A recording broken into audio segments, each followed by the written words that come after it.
Alright, good morning. Today we'll look at, we'll continue from where we left last term. That was static stability and control.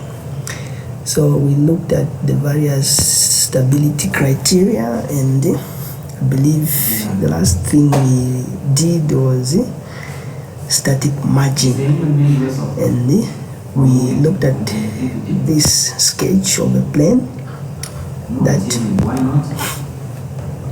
has a neutral point and the center of gravity, and I did explain that the distance between the center of gravity and the neutral point is called the static margin.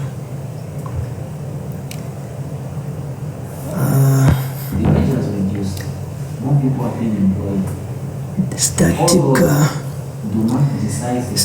longitudinal static control is what we look at.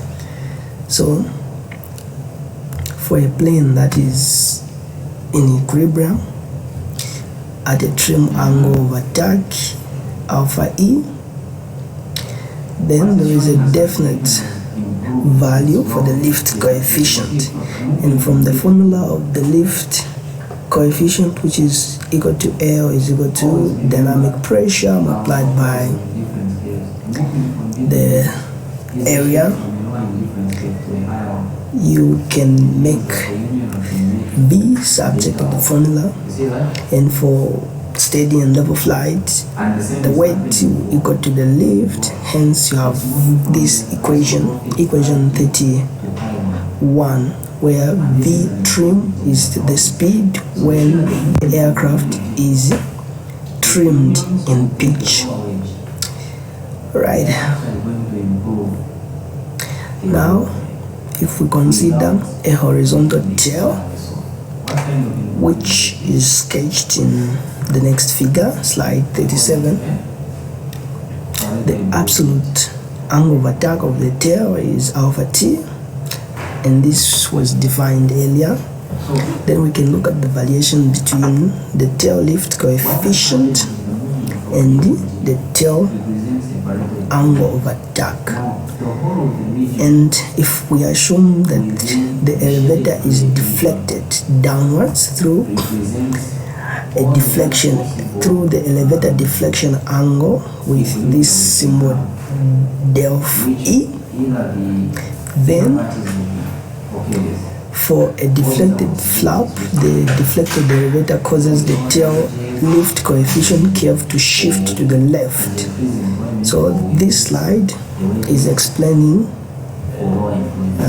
the next slide. So in this slide you can see that there's a tail lift coefficient graph plotted against the tail angle of attack. Then on top, on the left hand side of this sketch, you can see that there is a tail at an angle of attack alpha t, and the tail speed v with a dash on top. So the previous slide was explaining that if you increase the deflector, elevator deflector angle, say from 0 degrees to maybe 15 degrees, then the slope of this curve will be the same, except if you increase the angle by say 5 degrees, then the curve is shifted to the left by that 5 degrees, and if you keep increasing it up to 10, then it will still increase by 10. And on top of this sketch on the right hand side of slide 38, you can see that the elevator of the tail has been deflected through this angle, elevator deflection angle, and if you keep deflecting this elevator even down, then the curve, the slope will keep on translating to the left by that margin. So this slide is a continuation of the previous slide. So from here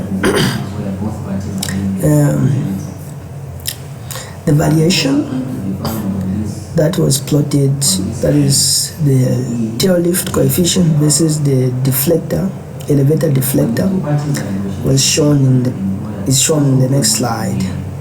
And you can see that the curve has a linear portion, and the slope of that linear portion is what is known as the elevator control effectiveness. Indeed, this quantity is a measure of the strength of the elevator as a control surface. And by convention, the elevator deflection is defined positive for downwards deflection. Hence, the tail lift coefficient is a function of both the tail angle of attack and the elevator deflection. And you can write this on a physical basis, like using equation 32. The lift coefficient of the tail is equal to the partial derivative of the lift coefficient divided by the tail angle of attack multiplied by the tail angle of attack plus then the lift coefficient divided by the elevator deflection multiplied by the elevator deflection. And this is equation 32.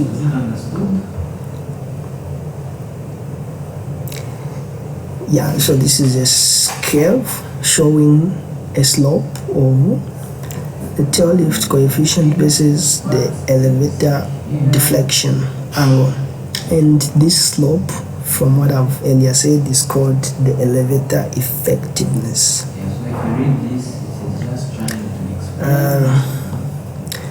Then if you recall that the slope delta CLT over delta alpha t,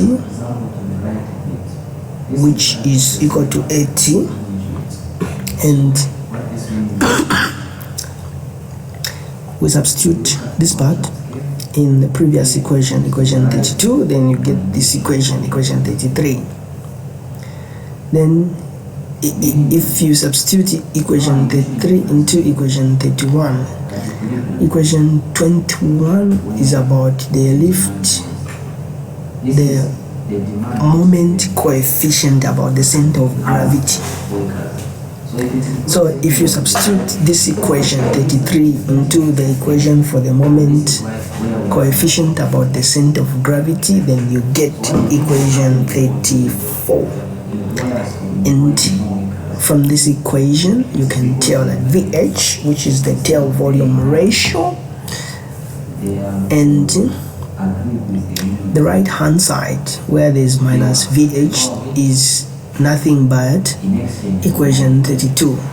So where there was VH, so equation 21 is like CMCG, like the moment coefficient about the center of gravity is equal to the moment coefficient of the wing body about the aerodynamic center plus the moment coefficient of the wing body. Then this is the difference. Then H minus HSC is the moment arm.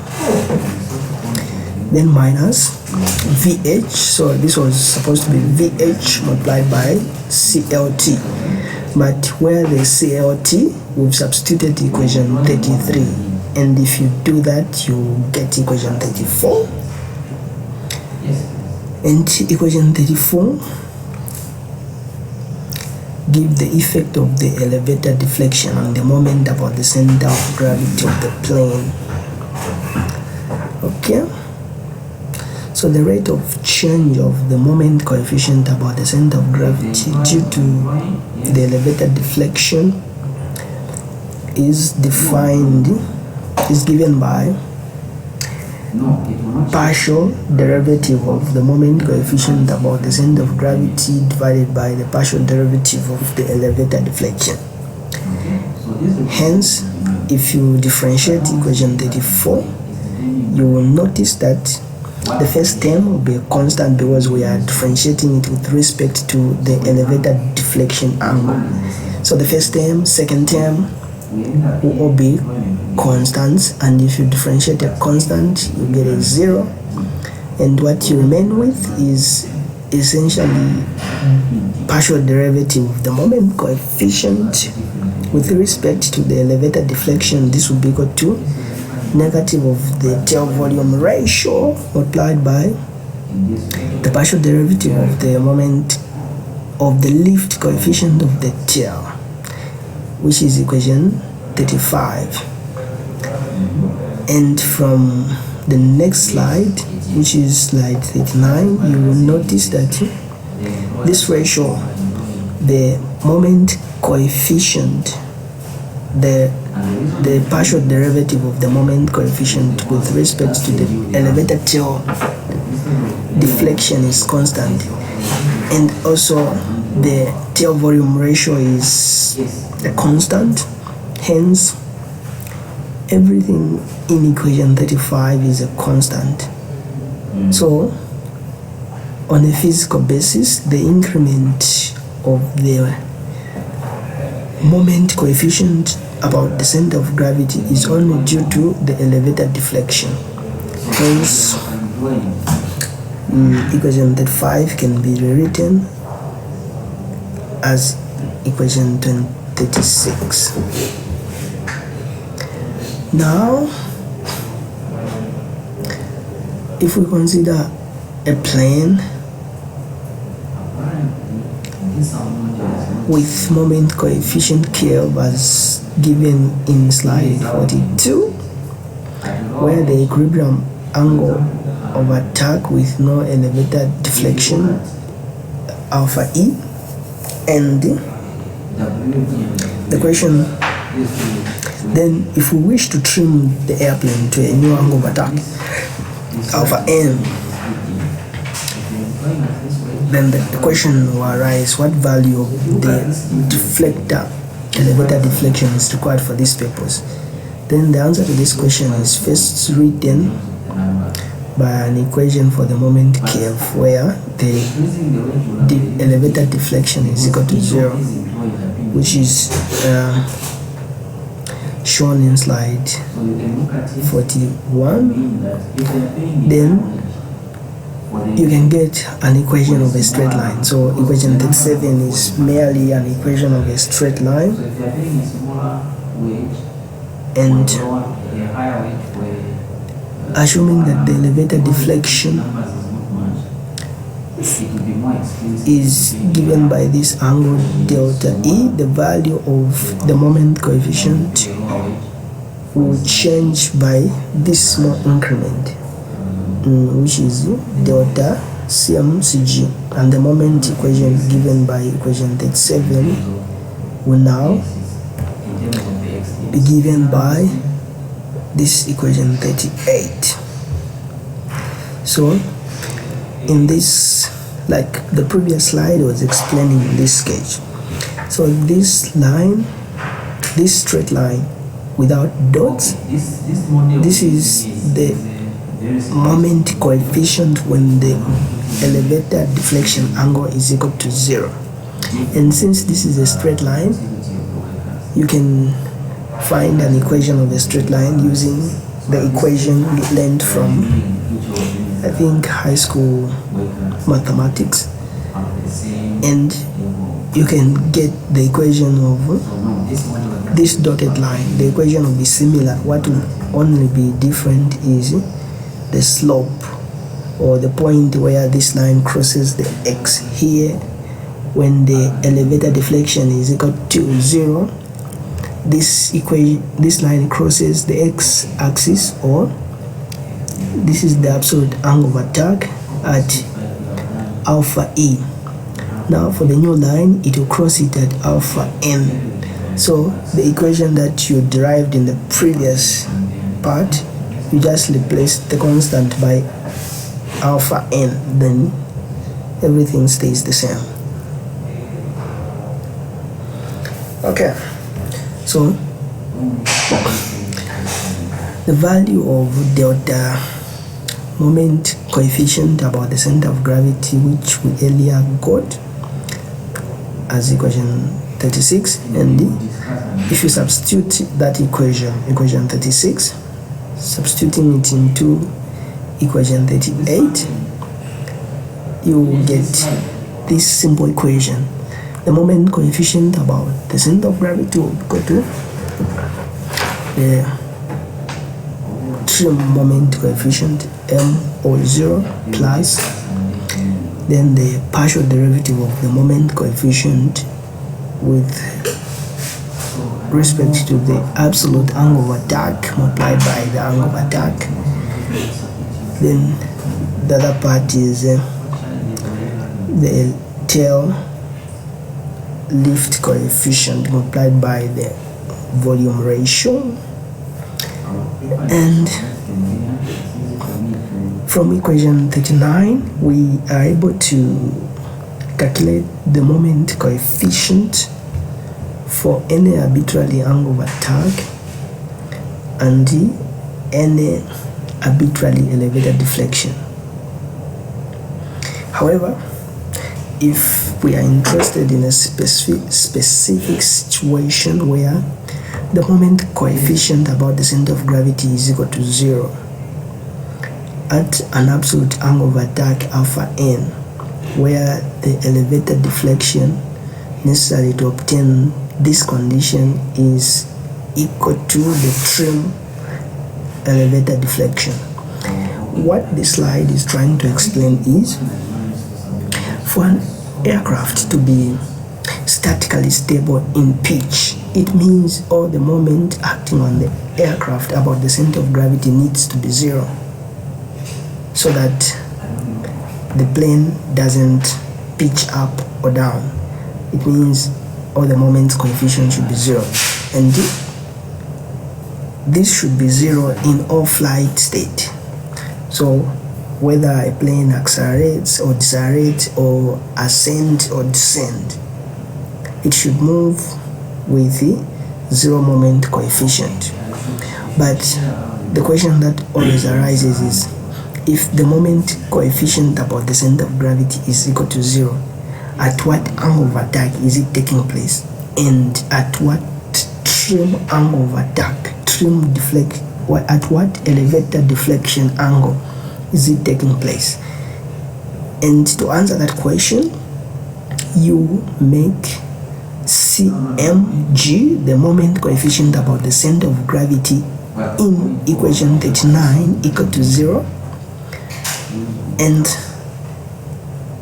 if you do that, then you substitute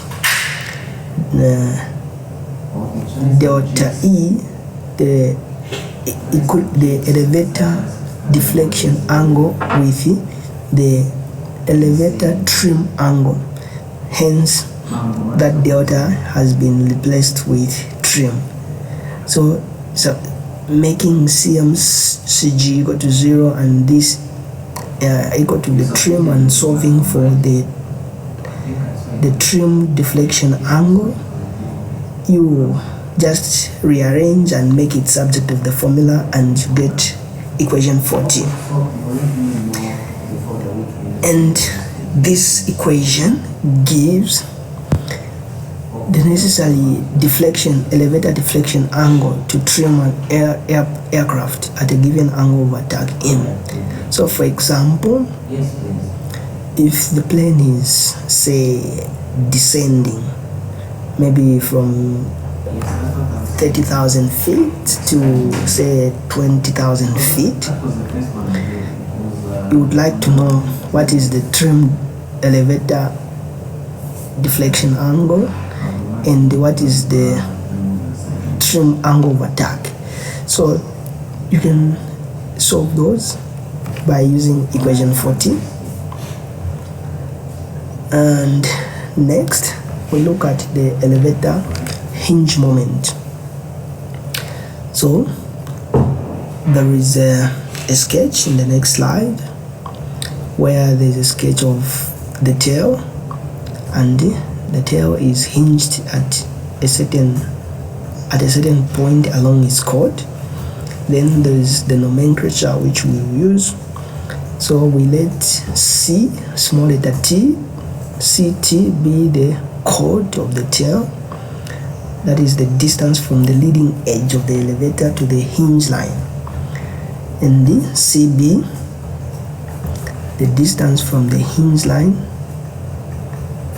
to the distance from the leading edge of the hinge to the hinge line. And the CE, which is the portion of the elevator platform that lies behind the hinge line. Okay, now with that, and from the definition of moment coefficient, so CHE is the hinge moment coefficient, so don't get confused. Then the formula is the same, and HE is the hinge moment, and the hinge moment coefficient will be equal to the hinge moment divided by the dynamic pressure multiplied by the hinge area multiplied by the hinge moment arm, where the hinge is to the trailing edge, that distance. And you get, so equation 41 is basically a substitution into the moment equation.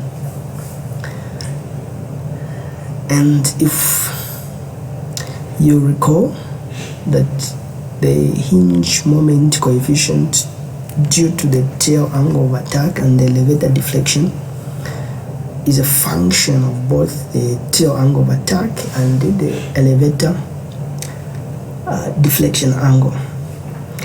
And from what has been observed due to many years of research and experience for subsonic and supersonic speed aircraft, the hinge moment coefficient is approximately a linear function of the angle of attack and the elevator deflection.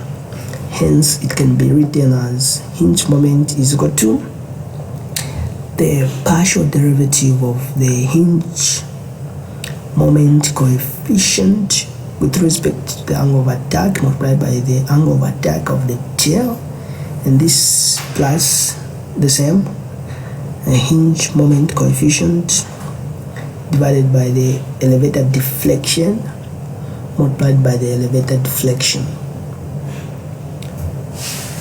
Yeah, so this sketch, I explained it in slide 44, which is, so you can tell if this is the tail wing, then CT, which is the distance from the leading edge of the tail to the trailing edge of the tail, is CT. Then CB, which is the distance between the leading edge of the hinge to where the hinge is, and everything is like I explained earlier.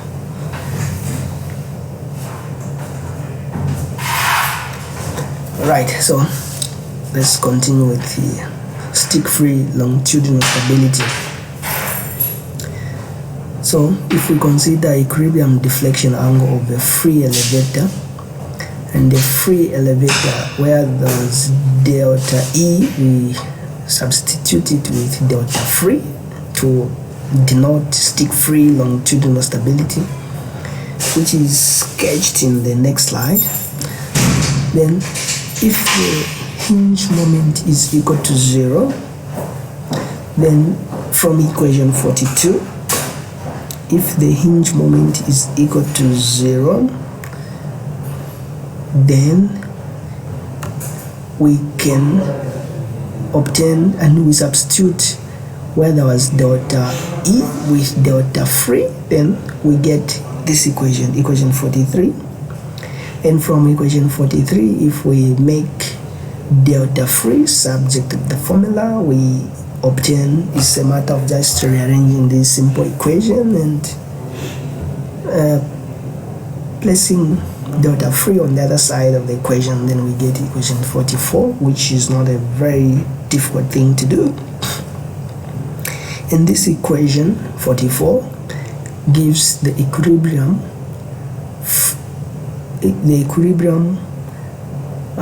position of the elevator as a function of the tail angle of attack.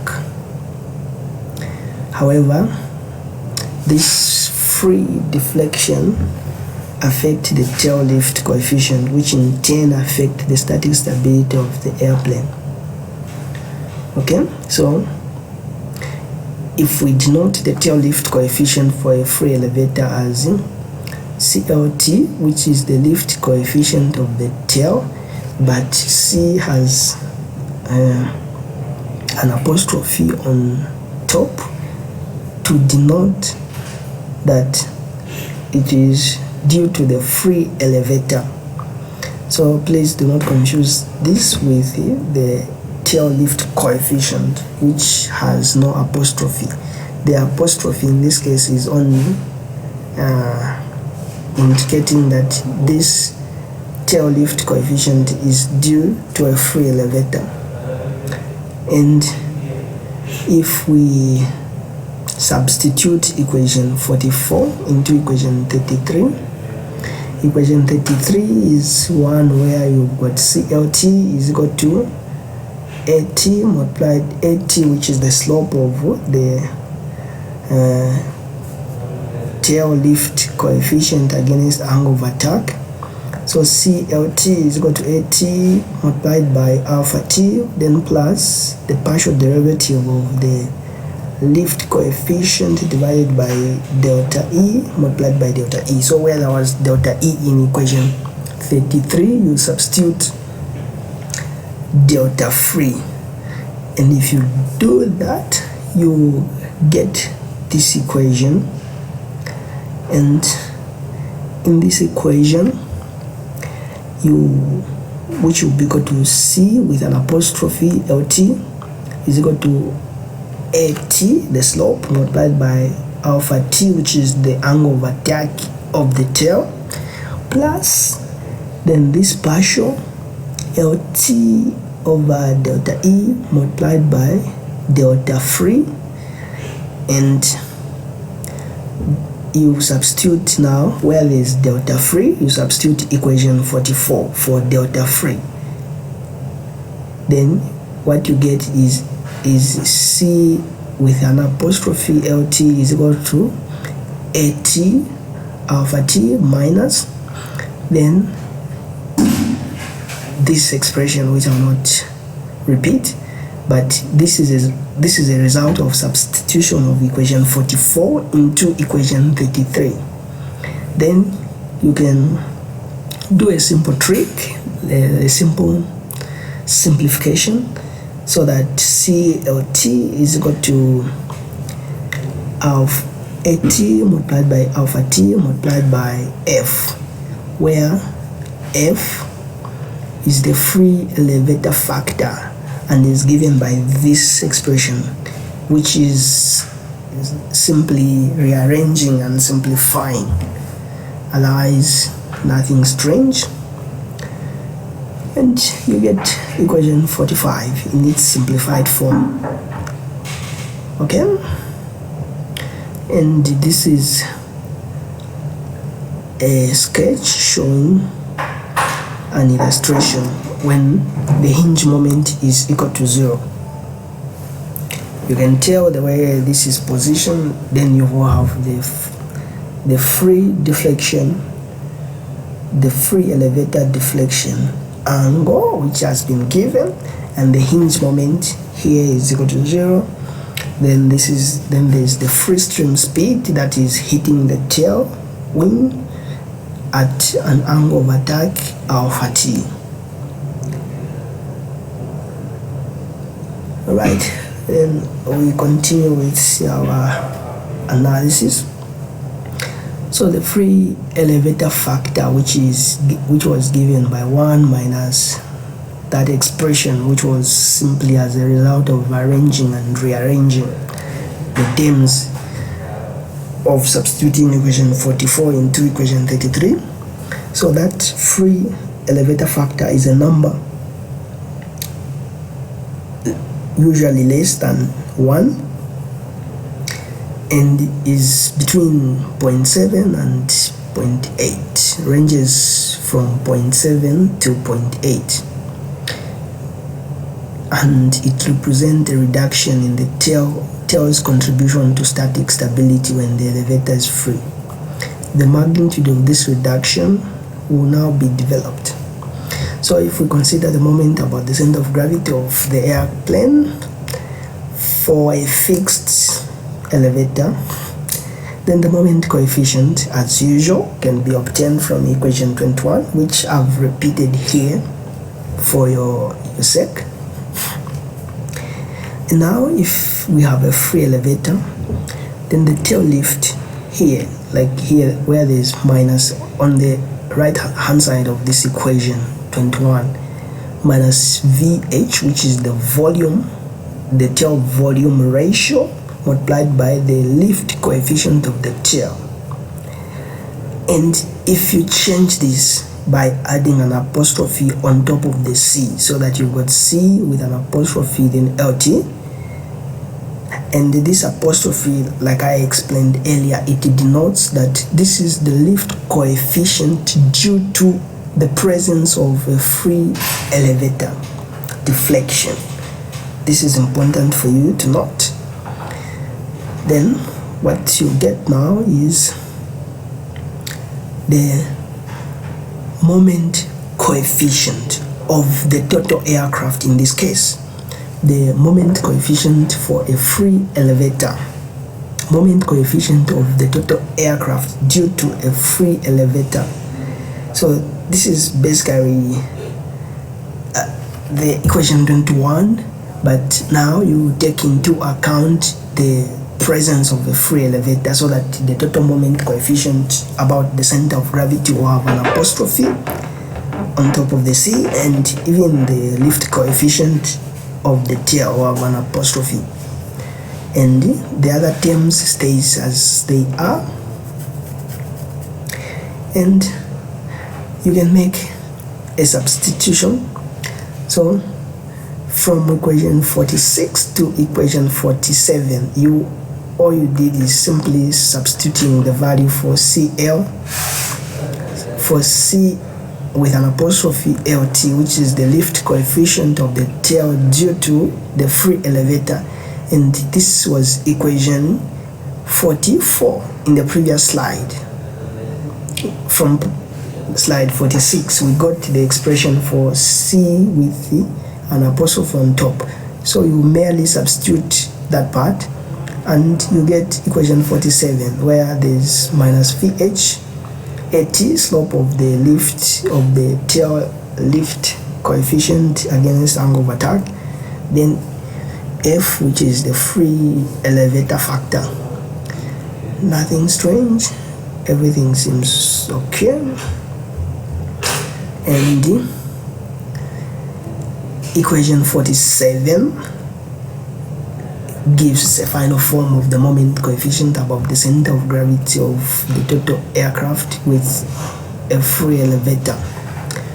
Then we can use equation 47 we can use the same analysis as the one used for equation 47 to obtain equations for stick free longitudinal static stability. And here I've only included the final results, but I encourage you to try and derive it using the same principles that I've alluded to earlier. So you get these equations where F is the free elevator factor, VH is the tail volume ratio, AT is the slope of the tail lift curve, and everything is pretty the same. Alright, so this was my last slide, and I believe this part covers the other aspect of stability. We looked at static stability and control, so this other part covers the control aspect. And I also urge you to start part of the notes I gave you on stability and control. And after I post these notes, I'll post an assignment on this topic, which must be handed in within 7 days from the time you receive it. I wish you all well, stay safe, and have a good day.